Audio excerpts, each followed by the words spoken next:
Hey guys, James here from TCG University, coming back at you with another deck profile. Today I'm going to be doing a deck profile on the Tama deck I played for the Houston WiXoss GP. I got 11th place. I went 4-2.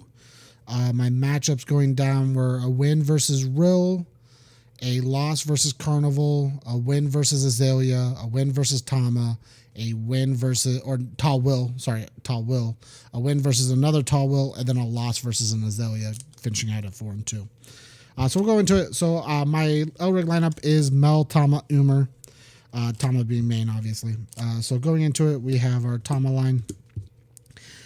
Tama at level 3 says when she enters, you get to check top 4, add 2. She has a once per game that says pay 0. You get to restand when she swings, so you restand all your Signy. But that plays into her other ability, which is once per turn when she swings, you can pay 2, tap 2 dudes, and then get to restand her so she can swing again. Really strong. She's really good at pushing Elric damage. Next up, we'll talk about Mel Revise. Mel Revise is our color fixer. She says on enter, you just take 2 cards without guard, 2 Signy without guard from your inner zone or from your break. Trash? What is this game? Trash, sorry. I played like 4 different card games. From your trash and then put it into your inner zone. Good for color fixing for our, we'll talk about it later, but chaos, and then her level 3 as well, or her level 2, which is Mel Invisible. Mel Invisible is a basically 5-cost triple stop. She says enter next damage you take doesn't, you don't take the next damage you take. Discard 2 cards, block the next damage you take, and pay 3, 1 green, 2 colorless, block the next damage you take. She's really good at just triple stopping and making sure we don't die. Last format, she was really good at, she was a cornerstone of literally the game. It was whoever played Mel first lost. This format, I don't find that to be as prevalent, but I do feel like not having to play Mel as early is still good. The later you play Mel, the better of a position you're in. Going into Umer, we have Umer Draw.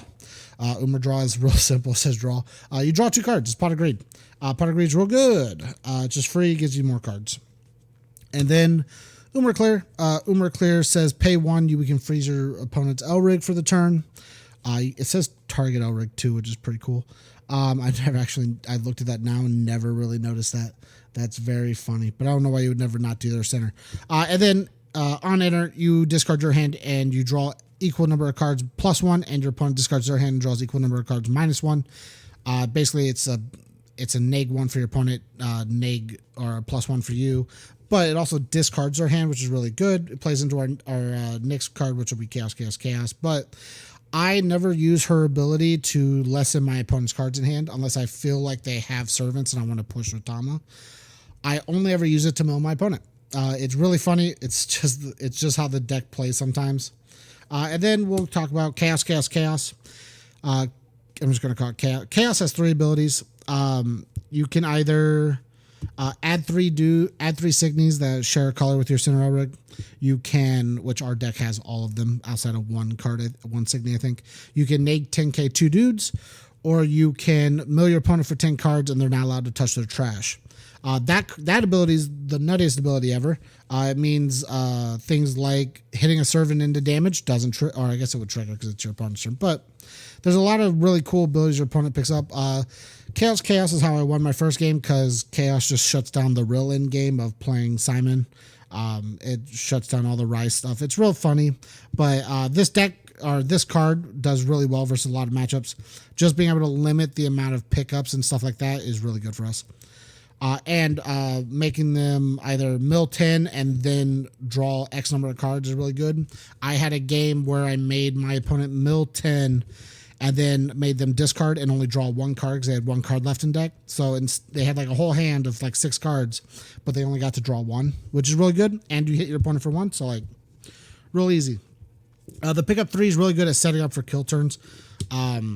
In this deck, you can pick up Remembers and Exias. You can pick up Long Spears to play a more drawn-out game, Flash Cards to swoop dudes, or a lot of times I'll pick up a combo and pick up Kome and Picture Frame, so that way I can do cool triple attack Tama stuff. And the last card is Xenocluster. Xenocluster is just a plus enter if we need it for mill, or a lot of times what it really becomes is a draw 3 or a draw 1 versus discard decks. versus discard decks and just in general. Draw one's pretty okay, and then our opponent discarding us right now because white blue is really popular and discard decks are really popular. Having the +3 draw is pretty nice. Going into our deck, so I changed my deck a little bit. You'll see a couple of non-sleeve cards. I changed my deck a little bit since the event. I was not happy. Like, I did a couple of playtest games. I changed my deck, altered it based on other games I had previous week and a half, and then playtested it the night before and did not like where the deck was sitting at the time. But I didn't have any of my extra cards with me, so I was not allowed to make any changes, so I was just stuck with it, which was unfortunate. I was so uncomfortable, I almost switched decks and just played a fun deck and played Desona Yuki, just because I wanted to at least enjoy my day. But I felt like if I didn't try to be competitive, there was no reason I should have went in general. But so like I said, I changed my deck after I came back to what I should have been playing, so I'll talk about that. Talk about what I played versus what I should have been playing. Starting out, I played 2 Mistema and 3 Triumph. These are just 5k color fixes our deck plays. This color fix is for Mel. This color fix is for Chaos. I want to play a 3rd Mistema, but I don't really have the space right now. I could funnel a little bit and maybe figure it out, but for right now, I'm just going to stick with this. I may end up bumping this up and dropping like a picture frame down to 1. We'll see. That's play testing, and we're about to hit 24, hopefully about to hit 24 format, and I will get to play a new Tama, and maybe I won't have to worry about color fixing as much. But these are just 5Ks that get around 3K hits from your opponent at level 1. They're not easy to get around, but there are a lot more 5K hits in the format, this format at least. Next up, we are playing 3 Longspear. For the event, I played 2. I cut out 1 card for this Yuki, which I'll talk about next. I only played 2 Longspear. I would play 3 now. I really like the card. I really liked the card beforehand, but I felt like I needed something else, and I needed one of this Yuki, and it really just didn't need it. Longspear says at the beginning of your attack phase, you can down it, and then your Elric gains the ability of when it attacks, you trash your opponent's dude. Early game, this is very, very good, and I should have been playing the 3. I didn't get a lot of playtesting versus Azaela, and if I did, I probably would have played 3 of this. I think this card is very good in the Azaela matchup because they will immediately turn 1 try to drop out their team Signy, which just starts running you down real fast. And this says we can trash it without having to do anything with it, so they can't retrieve it from their inner, and they're gonna have to play the spell just to be able to get it. But this says trash a dude, whether it be that card or any other card. Just being able to trash a dude and deny your opponent both inner, board space, and cards in general is just really, really good. Like I said, we played 1 Yuki instead of 3 Longspear. Yuki has an ability where on enter she shuffles your opponent's board. We don't care about that. The other ability was on play, you get to blank a dude on your opponent's board. I felt like this would be really good for things like the gate stuff and for stuff like remembers and stuff. But honestly, I just didn't really care about it. I didn't need it. A 1-of for me in this deck didn't feel needed. I guess I could pick it up off Chaos, but honestly, a lot of times I just wanted the Longspear, even in that matchup. Going into the next card, we're playing 4 flashcards. For the event, I only played 3. We cut for some other stuff, and honestly, I wish I played 4. This card was lackluster all day, but there were a couple of matches where I wanted 4 of it, or I would have wanted 4 of it if I had seen it more.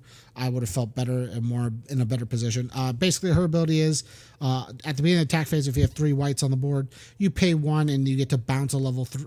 You get to bounce a 3K or less to your opponent's hand. It's really good at just getting 1Ks off the board and clearing zones so you can push, or forcing your opponent to have to use their Elric stops. In that same vein, we are playing 3 over Pursuit. For the event, I was playing 2. I do wish I played 3 during the event just as much. I think I could handle 2, but I really like having 3 in the deck. Its ability is pay 1. You bounce a level 1 on your opponent's field back to their hand. If you have all white Signy if you have 3 white Signy on your board, you get to intercharge 1. So basically, it's a free spell if you have 3 white dudes on the board, which is very easy to do in this deck.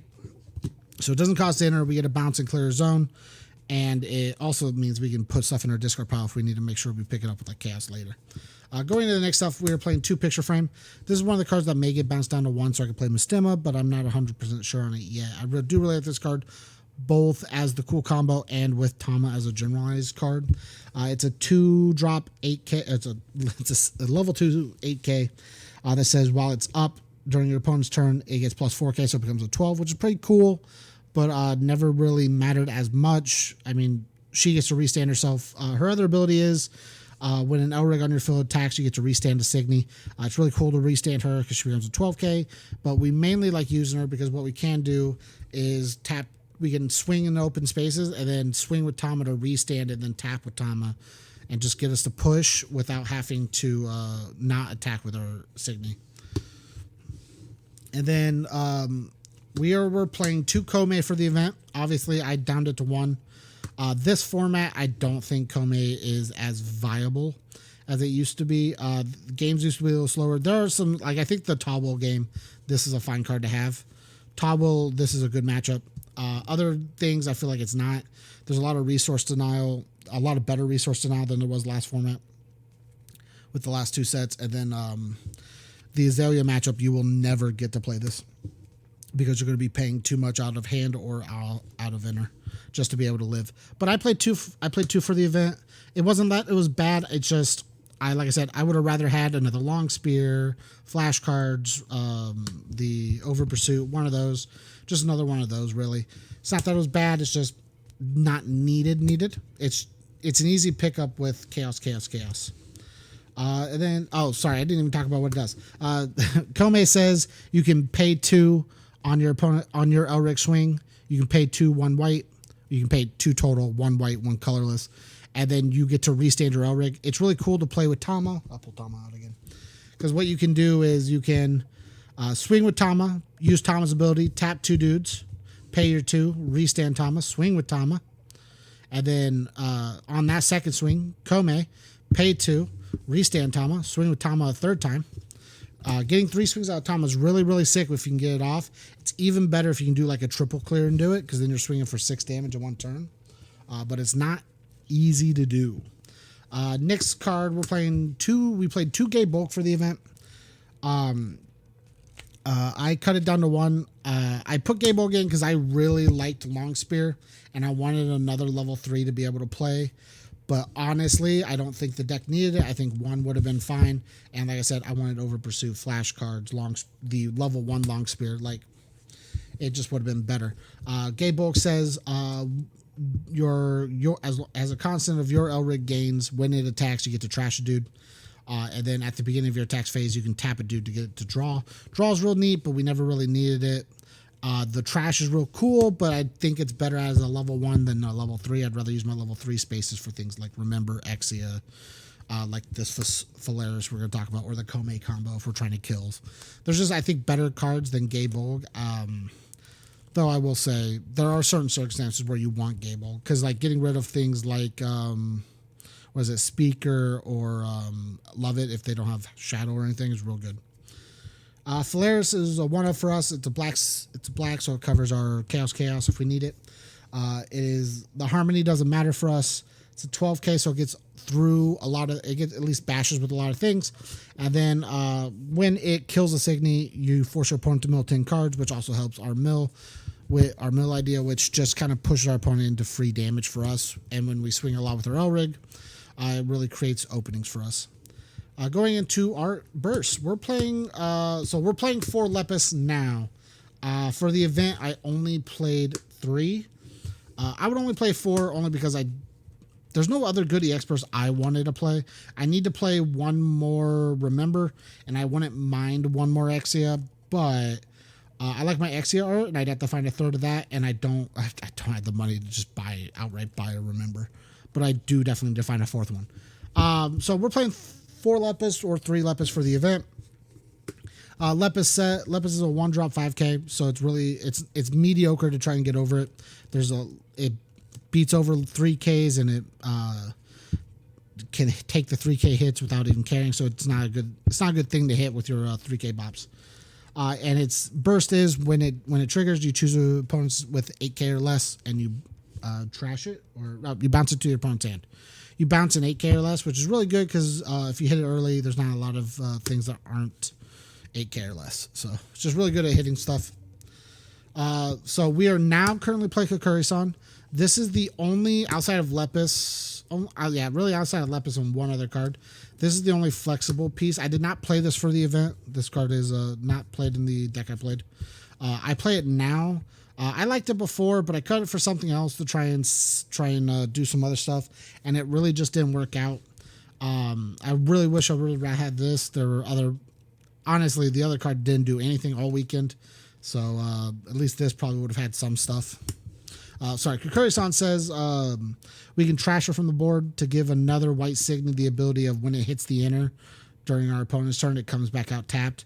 It's really cool with Exia because Exia says when it's targeted, you blank a zone. And then if they remove the Exia will go, cool, this zone's blocked. Exia will leave. And then Kukuri-san's ability will bring Exia back out.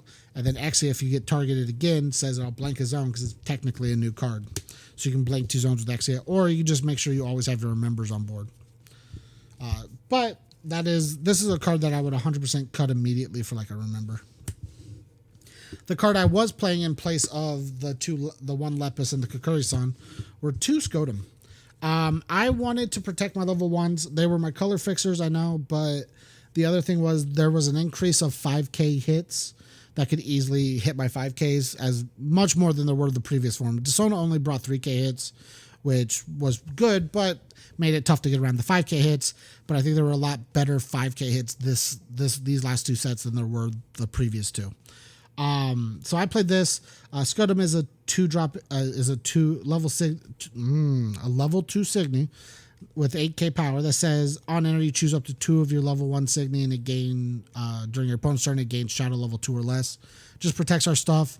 The idea was turn 2 we pop this out with like on long spear and like a 5-drop, and we just go, hey, they have shadow, you can't touch them, and force your opponent to attack over, which both buys us turns and does its job of protecting stuff, but honestly, we never really needed it. And honestly, anytime I hit the burst, it was pointless.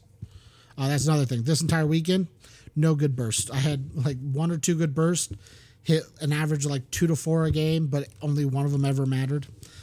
We were playing 2. That's going to be the end of all the differences for the deck. The rest is going to be exactly what I played during the weekend. We're playing 2 Darkness 7. I really like this card. It is a cost 0 black spell that says when you play it, you can exceed 7 for an additional cost. The ability is you target a Signy against -2K, and then if you pay the exceed cost, you negate it. The negate's really good at making sure we can either clear space or make sure we get over stuff. The -2 is really good at comboing with our flashcards. So like if your opponent has a 5K on board, you can -2 something and then flashcards can push over it. The -2 is also really good in the Tawil matchup because you can -2 something and then now they're below you because Tawil gives you plus. In this matchup, Tawil will match +1 versus you. It's like their X's are 14s, their X's are 13s, your X's are 12s. Right, X's in my hand, I'm looking for it. Right, yeah, their X's are 13s, but your X's are 12s. Obviously, Exia is not a good target for this, but you can neg their Exia by, or I guess let's just do Remember. Their Remembers are 16s. Your Remembers will be 15s. You can neg to it, bring the Remember down to 14 and bash over it. Like, it's just a good way to get over the Tawil matchup.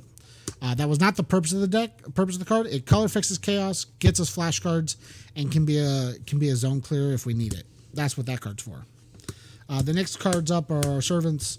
If anybody knows anybody with a wedding dress one, let me know. I have 3 and I need a 4th. But, basic servants. 1 Arcwin. Arcwin is a level 3 that says during your opponent's turn it gains shadow, so it's hard to kill during our opponent's turn. And then pay 1 white on enter. You can check top 3, add 1 to hand. I play this card sort of to get around some of the harsher matchups. With board clearing. This card not only does it supplement our hand if we're a little slow and a little behind, it kind of can buy us turns, but I mainly use it to make sure we can have something sit on board that's hard to target. And having hard shadow is so much better than having just shadow like level 2 or shadow level 3 Signy or something like that. Then we're playing 2 Koala. Koala is really good in slow matchups, but can also be good if we have good targets for good other targets on our board, like Exia. Remember, Koala says at the beginning of our attack phase, if we have the same amount of life as our opponent, we get to draw a card, so it can plus us cards. On Enter, it says pay 1 to top check 3 to add 1, just like our Arcwin, so it's really good with that. Then the other ability is once per turn, when our opponent Signy attacks, we can blank one of their Signy. So it's really good at making sure we can blank things like Love It, DJ Love It, Speakers, Azaleas, or what is it, Zeswisses? I don't know, however you want to say it. Any of the cool stuff, it's really good at blanking things that have Double Crush, Assassin, Lancer, S-Lancer for sure. It's like this is a really good card in the matchup if they don't take care of it. Is a good matchup versus the War Triad because it likes Assassin and Lancer. Well, sorry, I'm getting winded. A lot of talking. 3 Exia. Exia, everyone should know what Exia is. It's a level 3, 12k.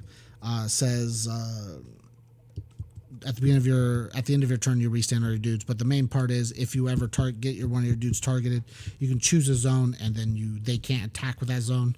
It's really good at just playing hard defense. And then the last card, Remember. Remember is really good in our deck. Remember says anytime during your opponent's turn, the use of actions costs 1 more enter. So it's just a colorless enter, but it has to cost at least 1. And then as long as this Signy is tapped, it gets 3k, and your opponent must pay 1 to guard. It's really good when we're double attacking with Tama. They have to pay 1 each time they want to guard. And this thing's a 15k, so it's really hard to get over. The other ability is you can tap to look at the top card of your enter, or top card of your life, and then if it's a you just get to look at the top card of your life and decide defensively what you want to do with it. So yeah, that's the deck I played for the WiXoss GP in Houston. Like I said, there were a couple of changes I would have made. During my matchups, the real matchup was won basically by the chaos. Basically because I shut down his discard pile, and he had no other options for his end game because all of Simon and all of that end game uses its discard pile. And then the second round I played Carnival. And honestly, I feel like I think that's a worse matchup than anybody can ever than anybody imagines, especially for a white player, because Carnival and the Assuant, anything else in green War, just gets rid of anything high costed or high powered on their opponent's board. Like there's 8k or higher, 10k or higher. Like it's like playing against Bang Desona, except there's so many bursts and so many cards. Like you just get auto canceled on a lot of stuff you want to do. Round 3, I played against Azaela, and I long speared stuff away enough to where I bought enough turns to kind of get the lead, and then he couldn't do anything. And then I also stalled him out on enter to where he couldn't level, so it kind of sucked for him. And then I beat a Tawil in a good 50-50, another Tawil in a good 50-50, because that matchup's 50-50 on who can get the most advantage earliest. And I honestly think my Elrig attacks just pushed me too far ahead in that matchup.